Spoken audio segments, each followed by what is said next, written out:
Price Lord brothers and sisters. ஸ்தோத்திரம். இன்றைய நாளின் இந்த வார்த்தை உங்களோடு பகிர்ந்து கொள்வதற்காக நான் மகிழ்ச்சி அடைகிறேன். இதன் மூலம் தேவநாமம் மகிமைப்படுவதாக. தேவன் நமக்கு தந்திருக்கும் இன்றைய நாளின் தேவ வார்த்தை எரேமியா புஸ்தகம் 30வது அதிகாரம் 17வது வசனம். அவர்கள் உன்னை விசாரிப்பற்ற சீயோன் என்று சொல்லி உனக்கு தள்ளுண்டவள் என்று பெயரிட்டபடியால் நான் உனக்கு ஆரோக்கியம் வர பண்ணி உன் காயங்களை ஆற்றுவேன் என்று கர்த்தர் சொல்லுகிறாரு. அல்லேலூயா. தேவப்பிள்ளை ஆண்டவர் என்ன வாக்கு கொடுத்திருக்கிறாரு? உங்க காயத்தை எல்லாம் ஆற்றுகிறாரா? அல்லேலூயா. தேவப்பிள்ளை இந்த நாட்கள்ல உங்க சரீரத்துல காயம் இருக்குது, உங்க சிந்தனைகளை உங்க மனசுல காயப்படுறீங்க. இவ்வளவு வருஷமா சில காயங்கள் ஆறாம இருக்குது. யாரோ உங்களை காயப்படுத்திட்டாங்க, அதை இன்னும் நினைச்சிட்டே இருக்கீங்களா? அல்லேலூயா. தேவப்பிள்ளை ஆண்டவர் ரட்சகருமாகிய இயேசு கிறிஸ்து எல்லாரும் சொல்றாங்க எப்படின்னா, அவர் சிலுவையில கொண்டு வராங்க. சிலுவையில ஏன்னா சிலுவையில அறையப்பட்டாதான் இந்த மக்களுக்கு பாவத்தெல்லாம் கழுகப்பட வேணும். ஏன்னா ஒரு நாய்க்கையோ பன்னிக்கையோ கழுதைக்கையோ மாட்டுக்கையோ ஆடுக்கையோ மானுக்கையோ புலியோ யானையோ எந்த பலி கொடுக்கணும்னா அதை வெட்டினா அந்த பலி என்னது சுத்தமா இருக்க முடியாது. ஆனா நம்மளை படைத்த ஆண்டவரை அவரே இந்த உலகத்தில் பிறந்து அவரே ஜீவ பலியா கொடுக்கணும். அப்ப என்ன செய்யறாரு? 3 ஆணையில அறையப்படணும். இசப்பா நமக்காக சிலுவையில அவரை அறைய கொண்டு போகும்போது அவரை நிறைய பேரு ஏதோ இந்த உலகத்துல அப்படி செஞ்சிருவேன் இப்படி சொன்ன இவ்வளவு நன்மையெல்லாம் ஜனங்களுக்கு செஞ்சல. இப்ப நீ அவரை அப்படியே சிலுவையில ஏற்றி 3 ஆணையில அறையப்படுறாரு. அறையப்படுறது சொல்லி வேதனைப்படுத்துறாங்க. நீ ஆண்டவர்னா கீழே இறங்கி வான்னு யோசித்து பாருங்க. நம்ம மட்டும் கடவுளா இருந்தா நம்ம என்ன செய்வோம்? நமக்கு முன்னால இருக்கிற மனுஷனை பொடிச்சு ஊதிடுவோம். என்ன சொல்லுவாங்க? புட்டா இடிச்சு ஊதிடுவோம்னு சொல்லுவாங்க. அதே மாதிரி நம்ம என்ன செய்வோம்? ஜென்ம சுபாவம் மனுஷர்கள்.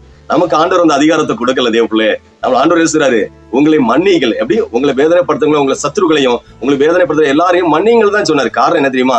அப்படி சொன்ன அவங்களையும் அந்த மனுஷர்களை ஆண்டவர் தூசிட்டாங்களே அவங்களே ஏசப்பா என்ன செஞ்சாரு? பிதாவே இவர்கள் தெரியாமல் செய்கிறார்கள், இவங்களை மன்னிங்கன்னு சொன்னாரு. அல்லேலூயா. அப்படிப்பட்ட ஆண்டவருக்கு பிள்ளைகள் தான் நம்ம அப்போ எந்த தப்பும் செய்யக்கூடாது. ஆனா ஆண்டவர் என்ன சொல்றாரு? வாக்குத்தத்தம் என்ன சொல்றாரு? நான் உனக்கு ஆரோக்கியம் வர பண்ணி என்ன சொல்றாரு? உன் காயங்களை ஆற்றுவேன்.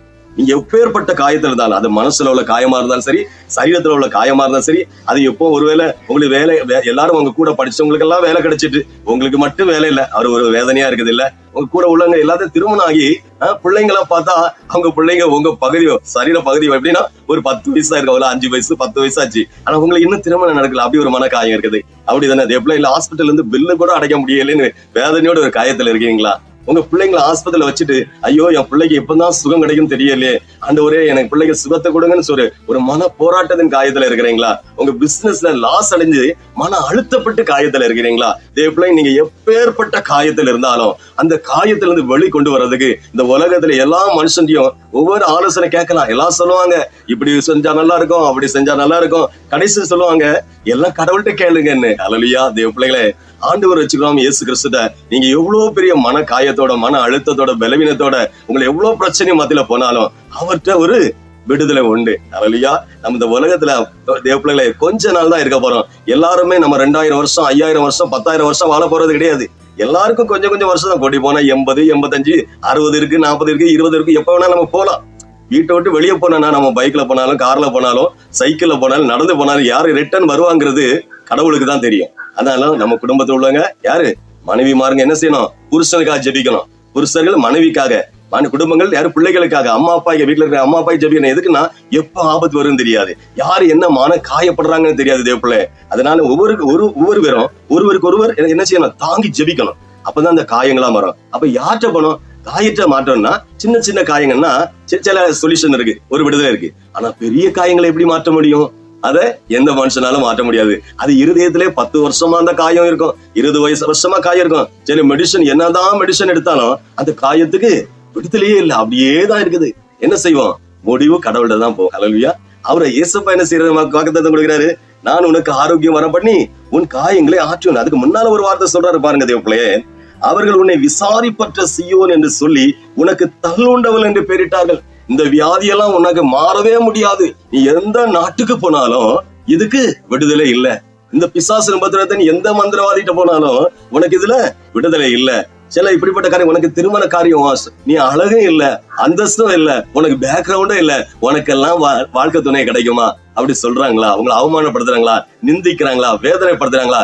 தேவ பிள்ளை உங்க வயசு 50 கூட இருக்கட்டுமே, 60 இருக்கட்டுமே, ஆண்டவர் சொல்லுறாரு வேகிறதை பார்க்கலும் விவாகம் செய்வது நலம். உங்களை சுற்றி இருக்கவங்க சொல்லுவாங்க, நீங்க இப்படியே வாழ்ந்தா போதும், அப்படியே வாழ்ந்தா போதும் சொல்லுவாங்க.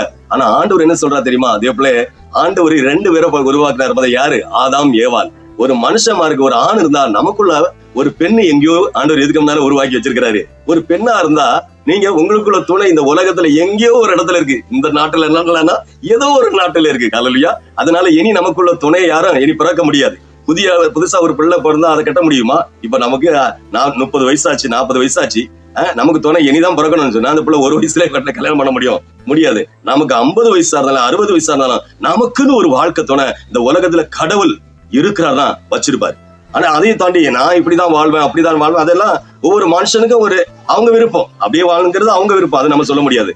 ஆனா நம்ம ஒரு பெண்ணா இருந்தா ஒரு ஆணா இருந்தா நமக்குன்னு ஒரு துணை இந்த உலகத்துல ஒவ்வொரு மனுஷனுக்கும் ஒவ்வொரு மனுஷிக்கும் ஒரு வாழ்க்கை துணை ஆண்டவர் வச்சுக்கிறவங்க இயேசு கிறிஸ்து கண்டிப்பா வச்சிருக்காரு. தேவ பிள்ளைகளே, அல்லேலூயா. நீங்க எதுக்கும் கவலைப்படாதீங்க. உங்க வாழ்க்கையில உங்க படிப்புக்கு ஏத்த எல்லா காரியங்கள் என்னெல்லாம் நடக்கணும் அதெல்லாம் ஏற்ற வேலையில நடத்துவார். உங்க பிள்ளைங்களுக்கு, ஐயோ என் பிள்ளைகளுக்கு ஸ்காலர்ஷிப் கூட கிடைக்க மாட்டேது, என் பிள்ளைகளுக்கு படிப்பு நான் தான் படிக்கல, என் பிள்ளைகளுக்கு உதவி செய்யற இந்த உலகத்துல யாருமே இல்லையுமே. எவ்வளவு பணத்தை பாருங்க, கோடீஸ்வரங்க எவ்வளவு செலவு பண்றாங்க. ஆனா கஷ்டப்படுறவங்க இன்னும் கஷ்டப்பட்டு தான் இருக்காங்க. ஆனாலும் ஆண்டவர் என்ன சொல்றாரு? எளியவனை குப்பையிலிருந்து உயர்த்துகிறவர். அல்லேலூயா. நீங்க அமெரிக்கா ஜனாதிபதி, பழைய முந்தின ஜனாதிபதி ஆபிரகாம் லிங்கன் கேள்விப்பட்டிருப்பீங்க. அவர் ஏழ்மையானவர். யோசிச்சு பாருங்க, அவர் எவ்வளவு கஷ்டப்பட்ட மனுஷன். அவர் ஜனாதிபதியாக மாறினார். யாரையும் ஆண்டவர் நினைச்சா, நம்மளை படைத்த தேவன் நினைச்சா யாரையும் மாற்ற முடியும். அல்லேலூயா. உங்க வாழ்க்கையும் மாற்ற முடியும். என் வாழ்க்கை தான் முடிஞ்சு போச்சு, இனி எக்ஸ்பைரி டேட் இதெல்லாம் முடிஞ்சு போச்சு, இந்த பொருள் கெட்டு போச்சு, இனி முடியாது, நடக்காது, அப்படி நம்ம சொல்லி தேற்றிக்கிடுவோம். அப்படி ஒரு நாளும் நினைக்க கூடாது. நம்மளுக்கான ஒரு வேலை இருக்கு. ஒவ்வொருத்தரும் காலம் உண்டு இல்ல. ஒரு ஆளு கீழே விழுந்தா ஒரு ஆள் தூக்கிறதுக்கு வேணுமா இல்லையா? இது முடியாது, நடக்காது, இதுக்கு ஒரு விடுதலை, ஒரு சொல்யூஷன் இல்ல, மருந்தே இல்லைன்னு சொன்ன மாதிரி.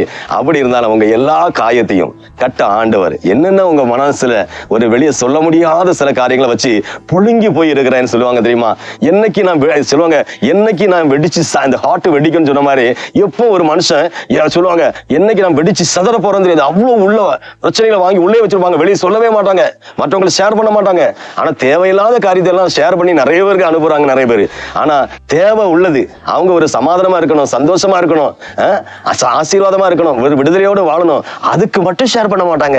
ஆனா ஆண்டவர் சமூகத்துல நீங்க ஆண்டவர்கிட்ட ஷேர் பண்ணி பாருங்க, ஆண்டவர் நல்ல ஒரு விடுதலையை கொடுப்பாரு. ஹல்லேலூயா. இந்த தேவ சமூகத்தை ஜெபிப்போமா? ஆண்டவர் என்ன வாக்குத்தத்தம் இன்னைக்கு நம்ம கொடுத்திருக்காரு? ஹல்லேலூயா. நான் உனக்கு ஆரோக்கியம் வர பண்ணி உன் காயங்களை கட்டுவேன். அதுக்கு முன்பா சொல்றாரு, அவர்கள் உன்னை விசாரிப்பட்ட சீயோன், நீ யாரும் மற்றவன் யாரும் சொல்றாங்களா? உங்களை ஆண்டவர் யாருமே இல்லைன்னு இல்லைங்க, உங்களுக்காக ஏசப்பா இருக்கிறாரு. எந்த சூழ்நிலையிலும் உங்களை உயர்த்துவதற்கு ஆண்டவர் இருக்கிறாரு. உங்களை ஆற்றுவதற்கு, தேற்றுவதற்கு, உங்க மன அழுத்தங்களை மாற்றுவதற்கு. எனக்கு இதுல விடுதலே இல்லை. ஒரு தூக்கம் வந்தா தானே சமாதானம் கிடைக்கும். தூக்கமே இல்லையே, பின்ன எப்படி விடுதலை? ஆசீர்வாதம் வேண்டாம், நல்ல தூக்கம் போதும், எனக்கு சமாதானம் போதும்னு விரும்புறீங்களா? எல்லாம் ஆண்டவர் சமூகத்துல இருக்கு. எல்லாமே காயம்தான். என்ன சொல்றீங்க? உங்களுக்கு எது காயம்னு இந்த நாட்கள் இந்த செய்தி கேட்டுக்கொண்டிருக்கீங்களா? இதெல்லாம் காயம் நினைக்கிறீங்களோ, அந்த காயத்துல இருந்து விடுதலை மருந்து கொடுக்கறதுக்கு ஏசப்பா சமூகத்துல அந்த நல்ல மருந்து இருக்கு. அவர் சமூகத்துல நம்ம ஜெபிக்கும் போது ஆண்டவர் விடுதலை கொடுக்கிறார். இனி ஆண்டவர் சமூகத்தை ஜெபிப்போமா?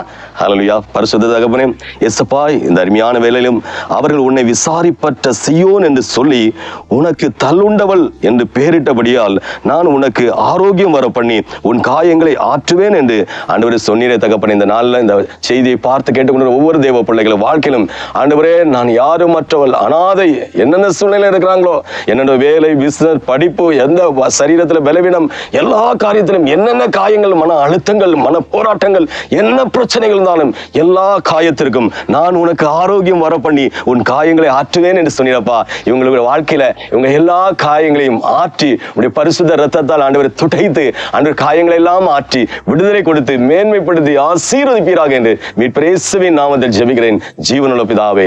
ஆமென், ஆமென், ஆமென். ஹல்லேலூயா, ஹல்லேலூயா.